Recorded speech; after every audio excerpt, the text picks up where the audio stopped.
Hello. Welcome, guys. Good morning. Welcome to Adobe Live. I am your host this morning, Tyler Babin. If you have no idea who I am, I'm a photographer and a director based out of New York City.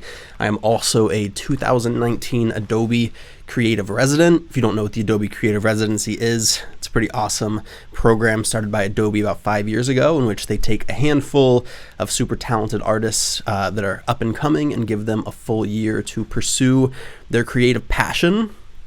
And today we're talking about one of my favorite subjects. We're talking about cinematic vlogging, specifically how to create cinematic vlogs by yourself.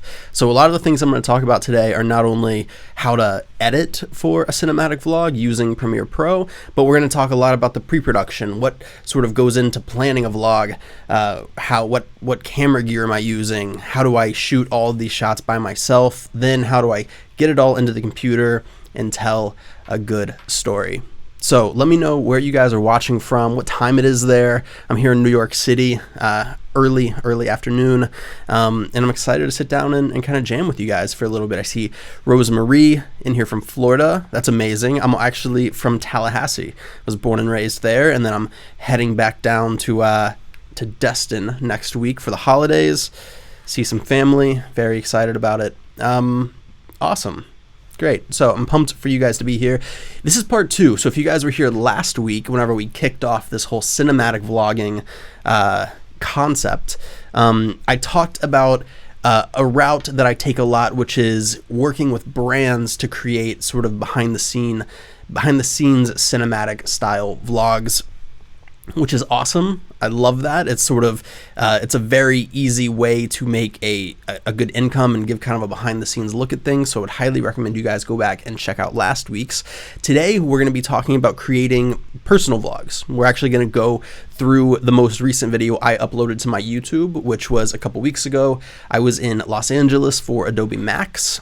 After Adobe Max wrapped up, I went with a handful of other creative residents to Joshua Tree for a few days. I ended up filming the entire thing, tried to give a really cool in-depth look at what our 40 hours in Joshua Tree or so looked like, and now I'm going to show you guys that. So, a little breakdown of what to be expected in this stream. First thing we're going to do is actually watch the vlog so you guys know what I'm talking about. It's a little lengthy. It's about 9 minutes. And so we're going to watch a couple minutes. I'm going to break down some aspects of it. Then we'll kind of go back and forth and chat about it. We're going to talk camera gear. We're going to talk actual storyboarding, how I set out to get this vlog, which is a little different than what the sort of traditional thought process of creating a day in the life vlog looks like. And then we're going to talk about sort of the actual process of editing it, how I recorded the voiceover, and how I brought all these different aspects together. So let's do it. We're going to dive into the computer, and this is what we're working with. A little bit of sort of context in the upfront. I'm going to be editing in Premiere Pro 2020, which is the most up-to-date version of Premiere Pro. Tons of just unbelievable features. One of the most exciting updates, I think, in Premiere Pro in a very long time. Lots of really, really cool features that got brought out. In this one, we're going to be talking about some of those features towards the end whenever we dig into actual distribution. So once we have our video, how do we get it in front of eyes on YouTube and Instagram and Twitter and TikTok, and if you name it, you should have a presence there, and that's what we're going to do. But to dive in, we're going to jump straight in. We're going to start watching this vlog, and then we'll start kind of breaking down some different aspects of it. So this episode up on my channel is sort of episode 1 of season 2 of my personal vlog. This was a 6-month look at what the life of a creative resident has kind of been. I was very vulnerable in this episode, so there's a lot of voiceover, me talking about kind of my own mental struggles and things that I'm working through. So just some context as to what you guys are getting into. But we're gonna full screen this guy and dig into it.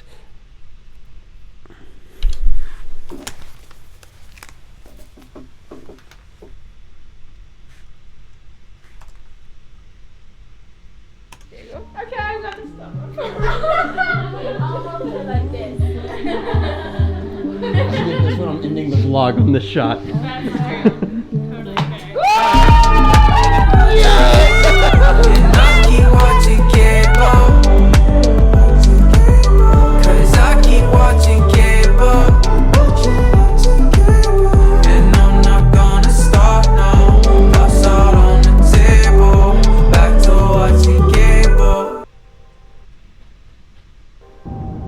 and took on a creative residency with Adobe. And the last 6 months have been great. They really have. But it's not at all what I was expecting, and that's what I want to talk about in this video.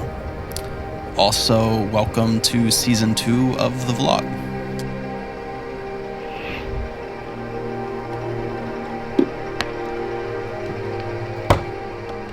So I've been in LA for the last few days. I'm here with the other creative residents.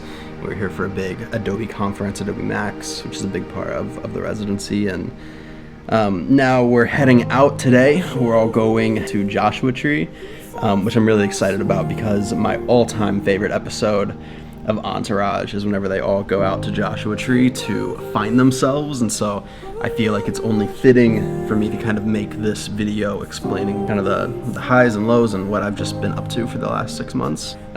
First, I'm just gonna make you guys watch the vlog. I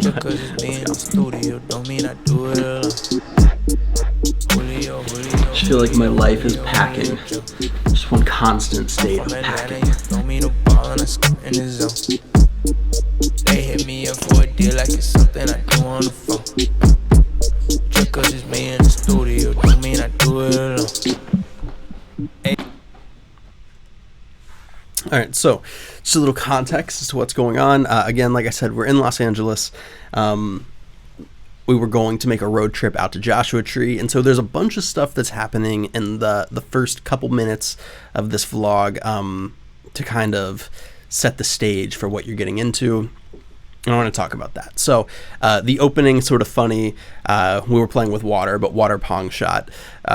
In the opening, I want something that's just a little bit sort of funny and catchy to intro into the video. It's also, I thought it was kind of funny. I expected in the moment whenever we were filming that I was going to end the vlog on that shot. I thought it was funnier to actually pull in that is the intro and kind of dive in, and then immediately I cut to some really cinematic, beautiful drone footage of Joshua Tree. Sort of the context of, or the technical side, excuse me, of this vlog is it was all shot on 3 cameras: a Canon EOS R, and DJI Osmo Action, which is DJI's little GoPro competitor, and a Mavic Pro 2 Hasselblad. So those are the 3 cameras that I used, and this really was fully shot and done completely by myself, other than being able to pass off the camera to a few friends if I needed an extra shot of me quickly. These are all shots that are done completely by myself. So it kind of gives you an intro of being in the hotel room, opening up the windows, getting this, this beautiful view of Los Angeles, and then transitioning out of the hotel room, actually going to pick up our rental car. So that's what we're going to watch next. Eight deep in a Uber X on a ride. No, Julie, you said we were getting a G-Wagon. I know. What is this? I can't even tell you what city I reside. That's what we got. Full-time job, but that joint just a side. Don't get it twisted, I did it for kids who look up to me now. Yes, I've been cooking. If I was you, I'd get the cutlery out. Got in the music. The man himself. What's up, baby? Midway haircut right now. Oh, I like it. Looks good. You know? Alright, so I made a little bit of a mistake. Didn't bring a drone on this trip. So where she came through. There it is. Fly more pack, 3 batteries. I hope they're charged. Little Mavic 2 Pro Hasselblad, baby. I've actually never shot with this one before. It's amazing. And I have ND filters. So all the crispy footage from this vlog is from this man. I hope there's an SD in there. Yeah, I've got an SD. Good to see you. Thank you, homie. I appreciate it. Looking back at the first half of this residency, I can say it's been a success, just not the success I had expected. I've been traveling a lot, attending conferences and workshops, finally prioritizing my network and collaboration in a way I had never done before. But if I'm being honest, I completely overextended myself. I said yes to far too many projects, and that led to me not feeling very creative most of the time, and even when I was creative, I had no idea what videos I wanted to make, so this YouTube channel became my last priority. And it's time to change that.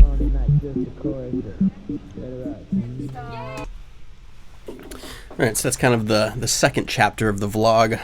We introduced some new characters. Richie, who saved my life and letting me borrow a drone for the couple days. An early question I'm seeing a lot of comments around the music specifically that I chose, and so for me, music really is the core of my kind of inspiration, and it really sort of drives the narrative that I go for whenever I'm cutting any video, and vlogs especially. And there's so many different amazing resources. I primarily do two things. I use MusicBed, which is a great music service for royalty-free sounds that you can use in YouTube and not have to worry about monetization and things like that. The thing I really like about MusicBed specifically is they create playlists on other platforms other than just their sort of website. So historically, if you're searching for royalty-free music, it's kind of a pain. You have to go to the website, you have to listen to a million different songs, sort of bookmark them in different ways. The thing I really like about MusicBed is they create playlists on Spotify of all their songs so that I can listen to music passively just while I'm walking around New York City running errands, and I can sort of make my own playlists. So this vlog in particular was very planned out. I knew specifically what music I wanted to use. All the dialogue was scripted. There were storyboards. Everything was really specific and intentional whenever I set out to record this vlog. And I think anytime that you're, creating a cinematic vlog, you have to have a little bit more pre-production in mind. I'm a big fan of vlogging with just taking a camera and running outside and filming yourself and filming your day and what you and your friends are doing. That's always awesome. But for this type of vlog in particular, and the type of vlogs I sort of push on my YouTube channel that are way more story-based and need to have a firm narrative, I try to have everything planned out as much as possible. So all the songs you're hearing, with the exception of one or two, came from MusicBed.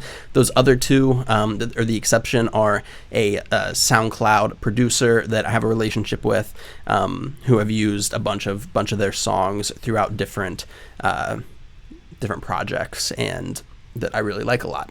So that's also a great sort of technique, is I love reaching out to producers and music creators that are still kind of learning their craft and they're on the rise. And then that way it's kind of a fun collaboration. Both I can use some great music in my vlog, and then it gives them a piece of content that you can sort of, they can produce and promote on their end with the cool visuals that you're shooting.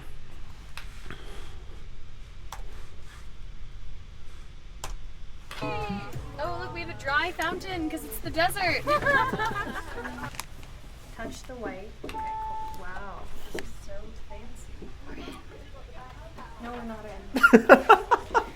in. This is how every Airbnb door in the world is. Wow. Home sweet home. Home sweet home. Need lights. Nice. Ooh, really cool. Not bad. To be fair, that looks like a comfy couch to sleep on. I know, right? I somehow managed to just work my way completely into a girls' trip. I sort of feel like I'm imposing in a weird way.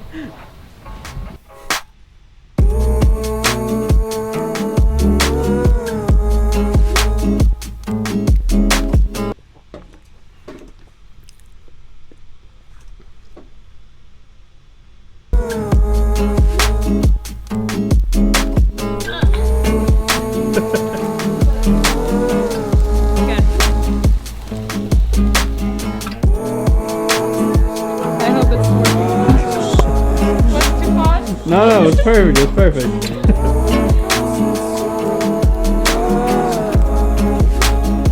Guys, I think we all owe Julie a massive thank you for organizing this entire Joshua Tree trip, driving, cooking tonight. Did amazing. Clap it up. Let's go. Cheers, cheers, cheers to Julie. Cheers to you. Cheers. And to us. And to you. To you.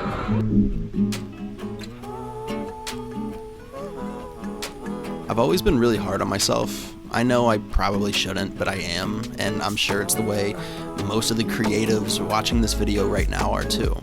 the important thing I think I've come to learn is to never push myself to a place that I'm so focused on creating a certain amount or so zoned into a project to a point where I don't enjoy the process anymore.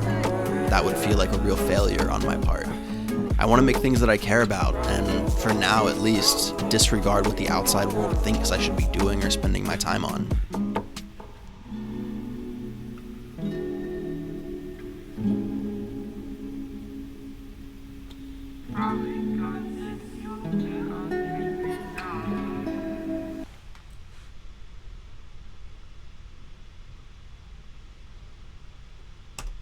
All right, so that honestly is, that sort of sequence is probably my favorite sequence throughout this whole vlog. And I like this because, you know, as we're talking about cinematic vlogs, and obviously there's a lot of sections of this video in particular that are shot in, you know, a high frame rate so they can be slowed down, and this sort of, you know, epic drone footage and all of that. But the thing that I think brings these back to reality, and the thing that I think in creating any video that's important to do, is there's always moments where I'm cutting from, you know, the super intense music and things like that, and I'm just talking to the camera, or I'm recording you know, the group of my friends as we're having dinner, and you know, we're cheersing to this little mini vacation that we're taking. You know, not every moment has to be super planned. I like to think of it in a way that, you know, there's sort of certain pillars throughout the day that you should be capturing. So if I'm running outside today to record a vlog, I know what the beginning, the middle, and the end should be, roughly. And then I leave some room throughout the day for, you know, spontaneous things to happen. And so you're kind of seeing a good example of that here, that, you know, we walk into our Airbnb, it was funny, we had a hard time getting in the door, you know, we made dinner, and so I'm kind of cutting from like a spontaneous funny moment that happens into another really cinematic sequence, into casual, into cinematic, and I'm kind of going back and forth. And that sort of, you know, my every stream that I do, I talk about my thought process and storytelling, and that should be kind of like a roller coaster. There are these ups and these downs that happen, and I think that's what maintains interest throughout videos like this. So I highly encourage you guys, if you're going to sort of dive into this cinematic vlogging world, as we'll call it, don't, you know, force yourself to stick to your storyboard and your guidelines too much. Now, I see a couple questions about the voiceover that I'm doing. So, full context, yes, that voiceover was planned. Before I actually left Los Angeles, like in my hotel room, I wrote out sort of a diary post in a way of where my head was at, things I were thinking about, things like that, and was able to turn that into a voiceover. And I didn't actually record the voiceover until I was back home in my studio in New York. My little voiceover tip that I will always give each other is I actually record all my voiceover on my phone, just using the voice notes app. And the only thing I do to kind of make it better is I actually get underneath a blanket and I record it there. The blanket adds a little bit as a sound buffer, and you can get some really high quality audio out of that. I then am quickly able to just airdrop it over to the machine that I'm working on, and then I use a little bit of vocal processing, but I've always been very impressed with my iPhone and its ability to make some really good sounds. So now we're about the halfway point through this episode. If you guys have questions or anything else about specific shots, we're about to get into the actual edit workflow. Feel free to drop those in the behance.net chat, and we'll answer those. But we're going to dive in. So now this phase, we're actually leaving our Airbnb. We went to Joshua Tree Park itself, and we kind of start wrapping the whole vlog up.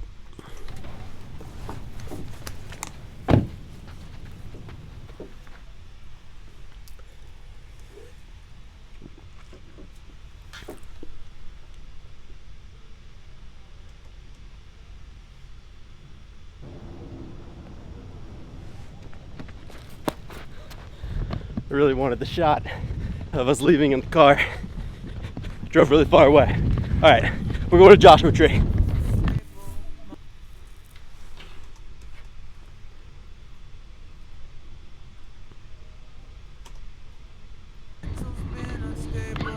No, don't leave me! Don't leave me! Don't leave me! No! No! Oh, we got jokes!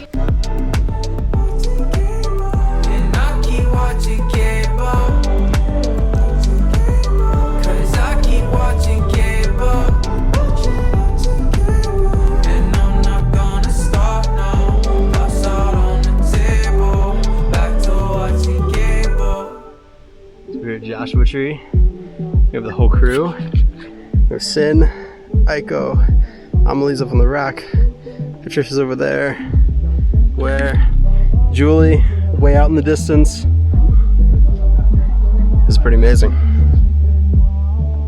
I think something I've come to realize recently is that you can't expect anyone to understand your process, because in this case it's mine. In the same way I can't expect people to understand the nuances of the decisions I'm making and why I'm making them.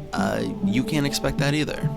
Rome nor anything great was built in a day, and that is at the core of my mindset right now.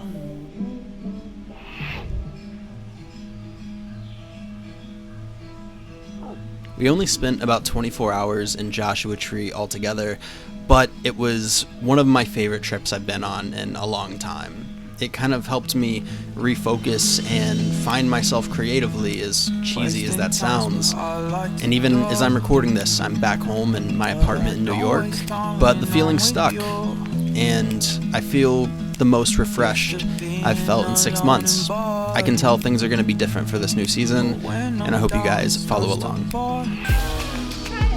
Did you just hit 10K? I am so happy. Thank you for the support. Let's go.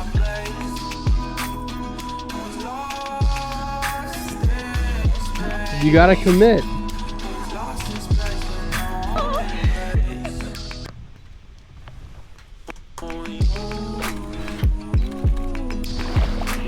Figured the best way to wrap up my Joshua Tree adventure with the other residents was being a terrible influence. So I went to 7-Eleven and I bought a beer pong kit. What do you Ready?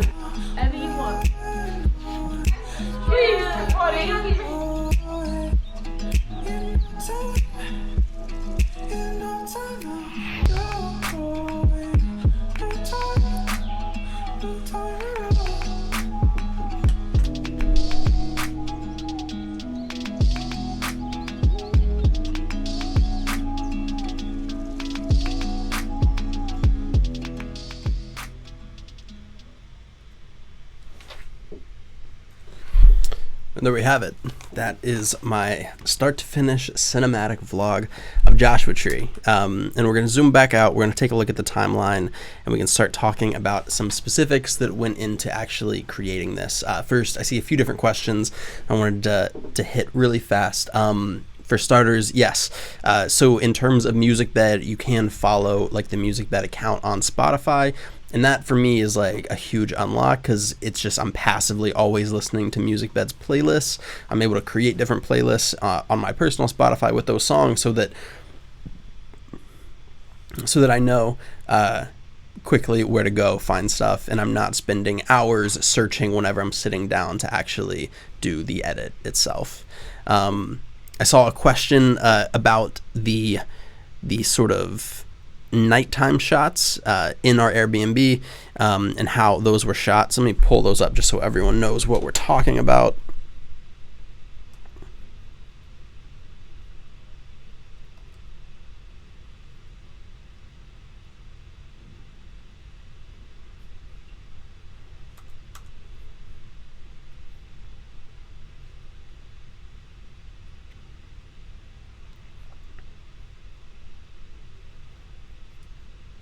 There we go.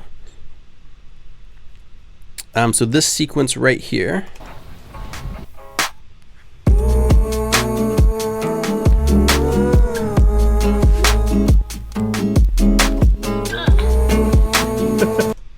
So believe it or not, this sequence is shot with completely available lights. So I saw a question about if I put any extra lights in the room. I didn't. This is exactly how it was. It was a very dark room. And in this case, I switched over to using a super fast low light prime lens, which in this case was a Sigma 35mm 1.4 art edition. So if you open up that lens all the way open to 1.4, lets a lot of light in. It lets, it gives a very, very shallow depth of field. combining that with shooting at a higher frame rate. In this case, a lot of things were shot at 60 frames per second. I was able to slow that down, and it just gives this like sort of really beautiful cinematic look.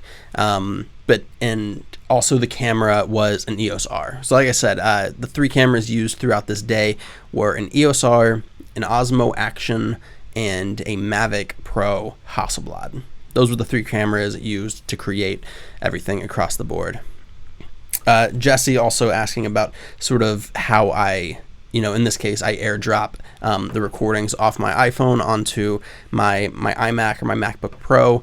But also, don't forget that if you are a Creative Cloud subscriber, you get Creative Cloud storage. And so you can easily sort of, if you have the app, upload that audio onto the app and then re-download it. It'll sync over to whatever editing machine you're working on. So that's not too big of an issue there, Jesse. Let me know if you guys have any other questions on the technical specifics. But now I want to talk about a little bit of what actually went into creating this thing start to finish.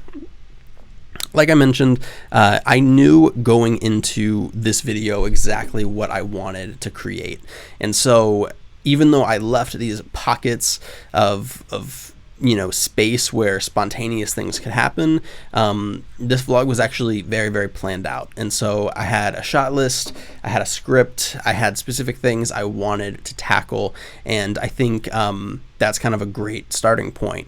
It's also, for me, one of my personal biggest weaknesses when it comes to vlogging, if I don't have a plan, is that I'll go out, I'll start filming the day, it'll be great, but then about halfway through the day, I'm not sure what else to do.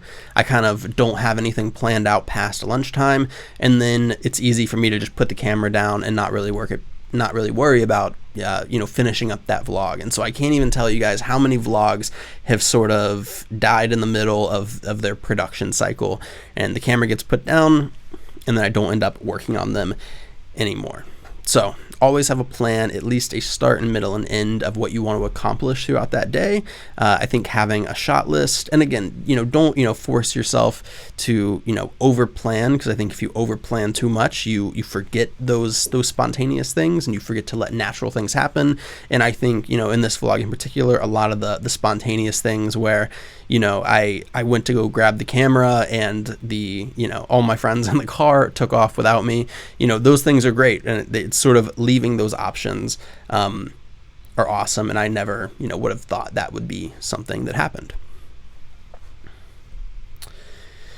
So diving in here, I want to talk about a few different techniques, and specifically you guys will notice that even though I'm throwing around the word cinematic a lot, basically creating these B-roll sequences to be a place in which voiceover can be used are some of my favorites, and I want to show you how I sort of approach and edit like that.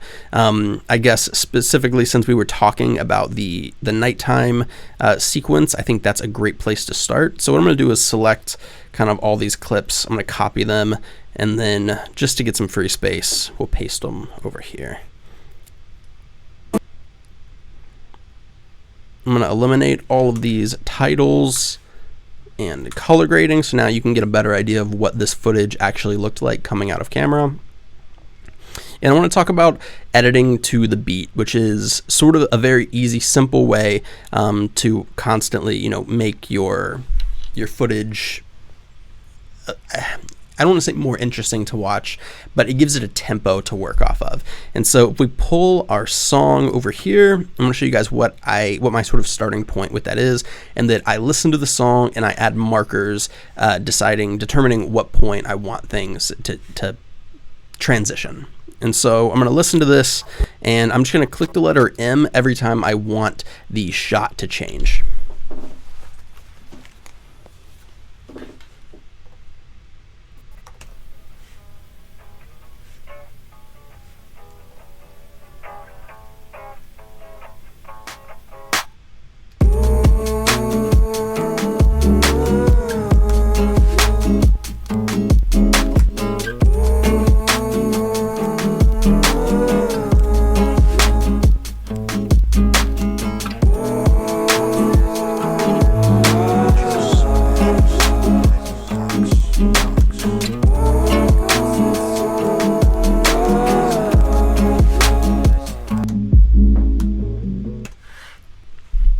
So this is a lot of clips, and I may not actually use every single one of these beat markers, but if we look up here, every time that the kick happened, I put a marker down. And so this gives me kind of a good starting point of where all these clips can go.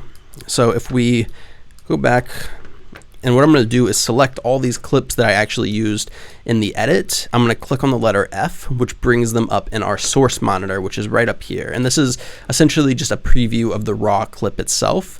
It gives me a place that I can go through and scrub through the entire clip and drag some stuff in. So I'm just going to grab a few different clips here.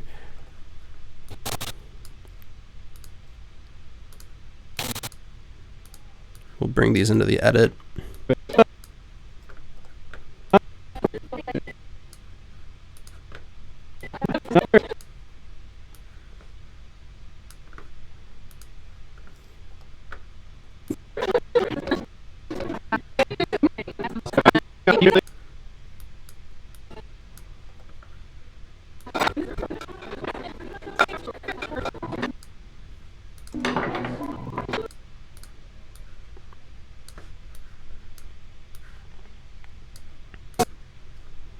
So often this will kind of be my starting point.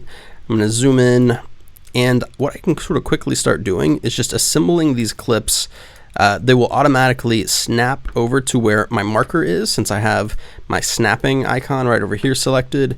And this is kind of just an easy point to start figuring out if these clips are going to flow together. So I'll put a few, let's see if they work.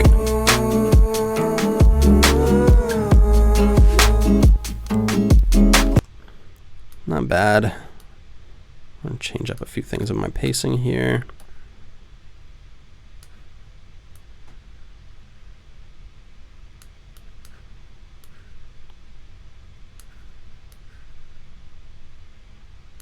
Kind of watch this through. And a lot of times what I'll do is, pacing is sort of one of my primary things I care about. And so sometimes I'll just duplicate clips based on my markers just to kind of find if things are going to actually flow. So this sequence that we're about to watch may not be the most technically precise in terms of clips changing and cutting in between frames, but at least this will give us an idea if these clips in particular are going to flow with the song that I've chosen.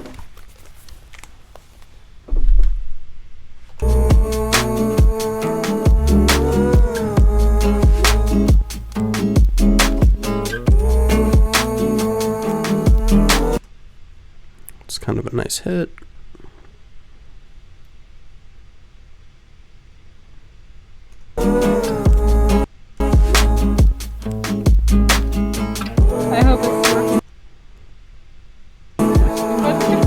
No, it's perfect. It's perfect.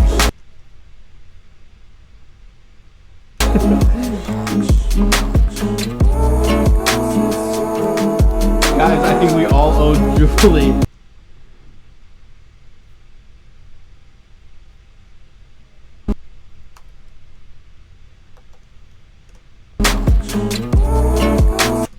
Cool. So this sequence feels pretty good.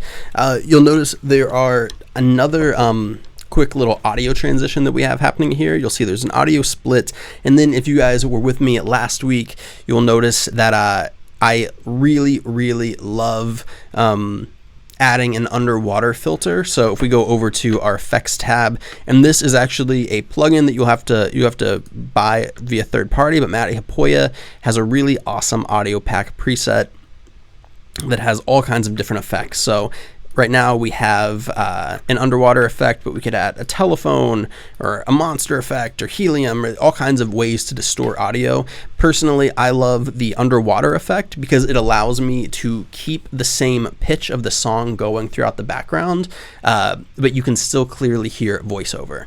But how do we sort of help that transition feel smooth? Because if we listen to it as is, you'll hear a very sort of specific moment that the transition happens, which is a little jarring. I think we all owe Julie a math. You'll see that transition's just a little bit too rough, and I want to add a little bit of a buffer. So I have this little effect right over here. I'll show you guys what this looks like raw. All this is a swoosh effect. It's a shoo, just like that. And that will kind of help transition us between these sounds. I'm going to play it on its own. You can see. And then if we add this to our transition right here, we're going to zoom on in.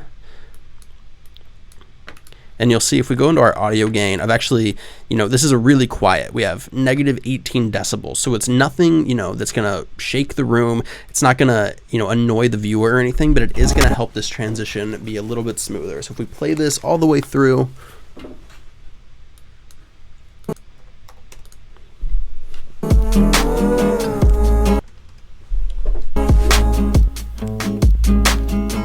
I hope it's what's your pause? No, it's perfect. It's perfect.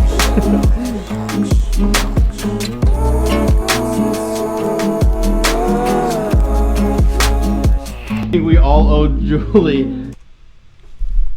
so it's subtle, but you guys can definitely hear it. And it helps us transition into that underwater effect. If you don't want to specifically do this effect inside of Premiere, you're always welcome. You can right click, you can send this audio over to Adobe Audition. If you go over to Adobe Audition, they have a ton of presets already built into their effects rack, so you can also make any of these adjustments so that your voiceover still sounds good.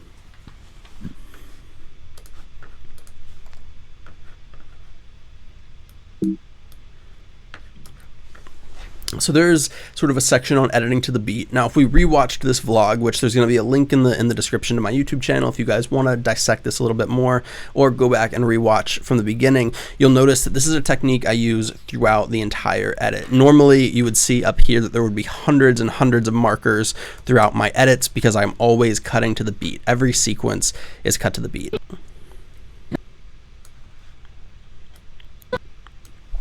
In terms of also adding some sort of dynamic looks into things, I want to talk about this drone sequence in particular, how I transitioned into it, how I sort of make it feel like a more special moment. And there's a few different things tucked in here that are interesting, but I want you guys to rewatch it. Watching from transitioning from the dinner table, we're going to whip down, we're adding some bars that are going to animate into the frame, and then a voiceover that's going to bring everything together. And also pay attention because we're still editing to the beat here. Cheers to Julie. Cheers to you. Cheers. And to us. And to you. To you.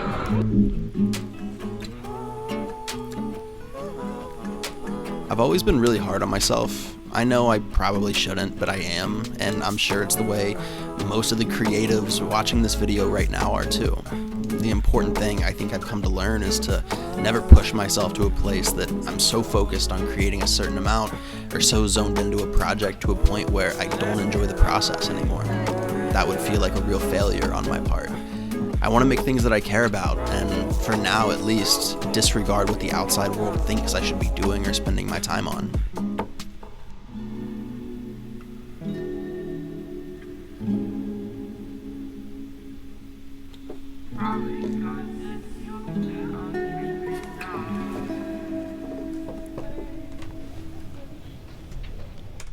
Okay, so I love this little sequence, and there's a bunch of cool things going on. So we're going to talk about animating in some letterbox bars that are always sort of a fun trick in exemplifying and really adding a moment into different B-roll footage, editing to the beat, and how I use keyframes to do all of this. So we're starting here, and again, now we're talking about knowing what you want and having that shot list. This is where this really comes in handy. I knew that while I was filming this, I was probably going to transition from some part of dinner into a drone footage of the sunrise the next morning. And so there was a few times throughout the night that after a cool moment would happen, I would just whip the camera down really quickly, and this ended up being the moment that worked the best for it. To us. And to you. To you. So we're whipping down, we transition into this shot of the drone taking off, which, just a fun fact, if we actually pull this back and into our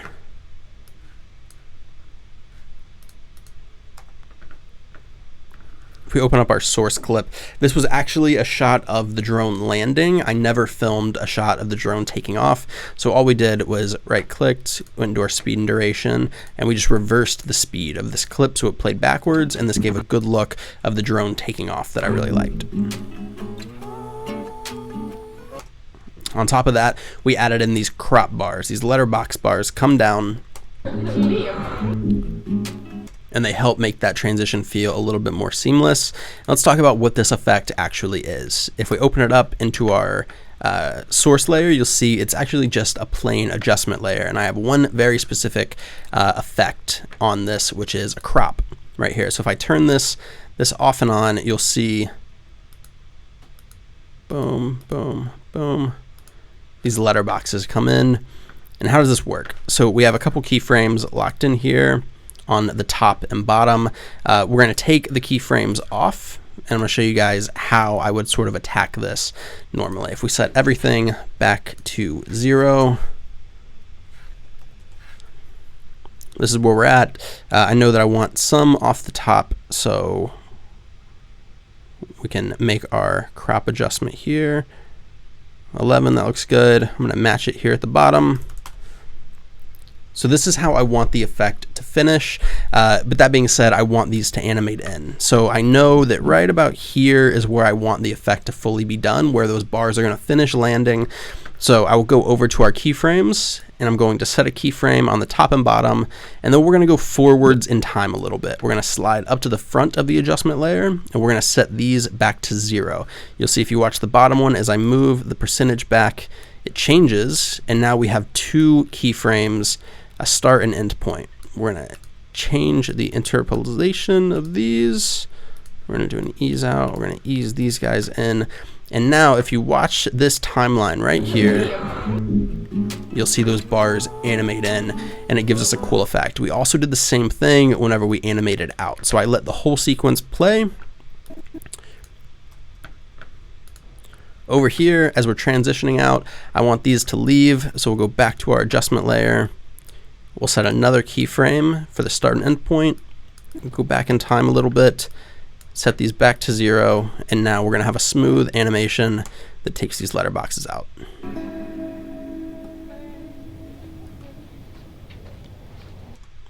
And it's super easy. That was a little bit of a slow transition, and so what I can do is quickly just grab the starting point of these keyframes, move it up a little bit, and now we should have a much faster transition.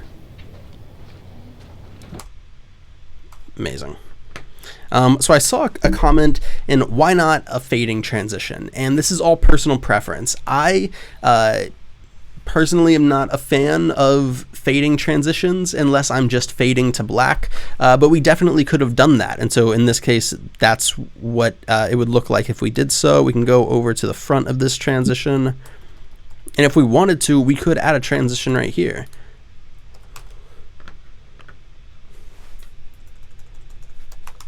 We could add a dissolve, we could do a cross dissolve, we could drop this guy in, and let's see what that would look like. I'm going to set my in and out points quickly to render this.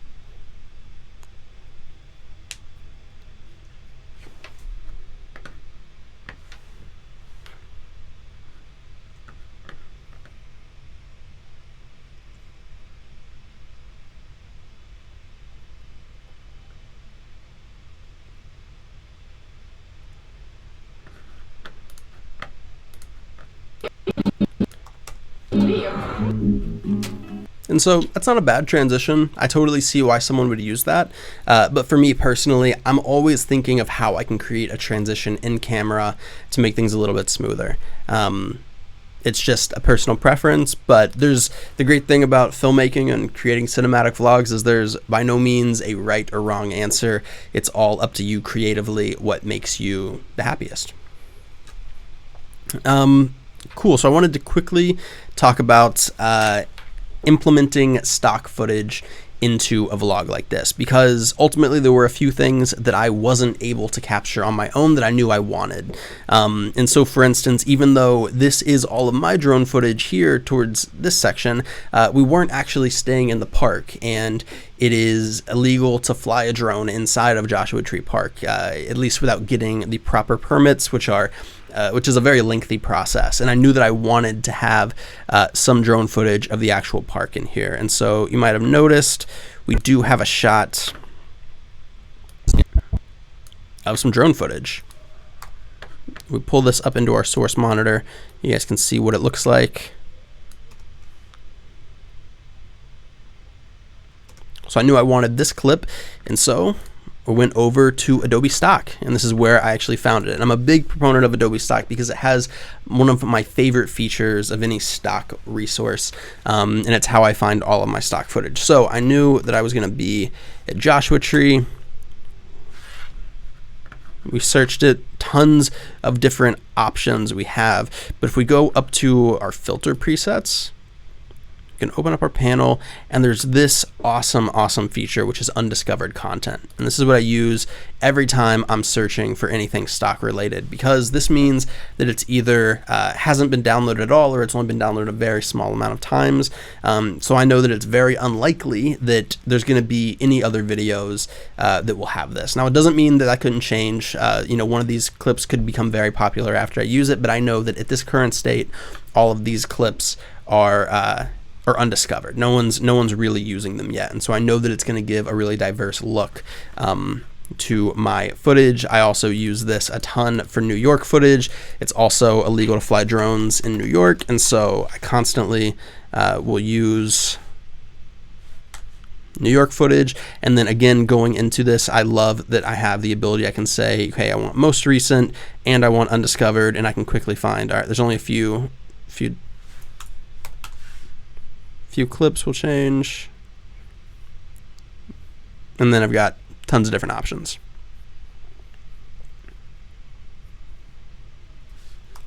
And then another thing you guys are probably seeing, I know I saw a question about it, is that obviously this is our stock piece of drone footage, and then it looks very different over in my actual editing timeline. And if we look through, all of this footage actually has a VHS effect to it. And this is something I've been experimenting with a lot recently, and it's using a plugin called Red Giant Universe. If we go over into our effects panel, we can see all these different effects that are built into Red Giant Universe. And then if we turn this adjustment layer off, you can see what our sort of raw footage would look like. So this is all of our plain footage as is. This just had a very basic color correction. What I did was grabbed a new adjustment layer, and then everything that I wanted to have the effect of a VHS is where I extended the adjustment layer length to. So we can change the color of this just so you can see this purple bar. Everything that I do to this layer in particular is going to affect the layers beneath it. And so I knew that I wanted a VHS effect. So if we go down here, we have Red Giant Universe VHS. We'll drop this guy on. It'll take a second to process because this is a pretty heavy plugin. Definitely recommend using, the more powerful computer you have, the better. Let this render out, and now we have this cool VHS effect. We can open up even further into the actual plugin panel, and we have all these different VHS treatments. This plugin in effect is it's expensive. It runs about $200 a year, but it is a really great plugin to help diversify what your footage looks like. It makes it very different.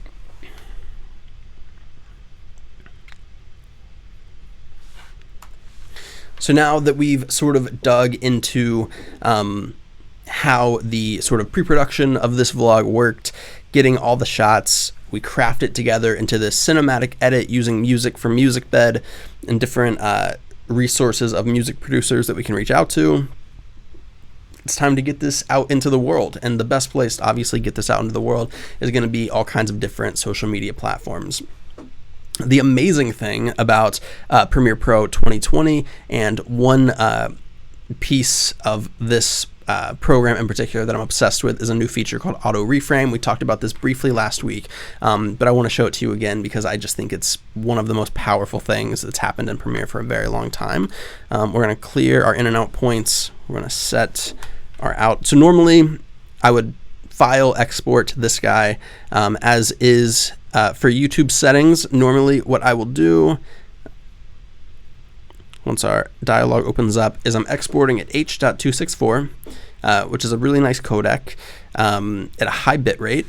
We'll switch this over to maximum render quality, and this is normally how I will export for YouTube. Just like that, don't do anything crazy in these settings. Using maximum render quality keeps it simple. But once that version is done, it's time to take care of what I think is the second most important platform, and that's IGTV. If you aren't spending time on IGTV, I really recommend you start digging into it. I've been spending some time with some people that work at Instagram, and everything that this sort of world is showing me is that TikTok and IGTV are places where the future is going to be important. So I need to make a vertical version of this. So over here, we have this sequence in our project bin, and this is our hero edit. This is the edit we just finished, and now it's time to get this edit ready for IGTV. Now, the great thing, normally this would have taken a massive amount of time in the past. Premiere makes it very easy now. If we right click on it, we can select a new auto reframe sequence. We're going to select this, and it's going to open up this dialog box, and it's going to give us some options of what we can do. And the most important one is our aspect ratio. So we want to format this to a vertical 9:16. We're going to leave our motion preset at default. And so now what auto reframe does, it's going to analyze our sequence. It's going to create a new sequence based off of our vertical layout, which is for IGTV or Instagram stories. And then the really great thing is using Adobe Sensei, Adobe's AI technology, it's going to reframe each clip based on what it thinks the most important thing is. And it's going to generate some keyframes. So if there's myself and one other person talking, it'll automatically generate keyframes to move between both of us. And we have to decide how fast we want that motion to happen. I want it to be default. We're going to select default and create. Now you're going to see it's going to throw us into a new sequence. It's going to be analyzing, and now if we click through quickly, you can see we have a vertical sequence.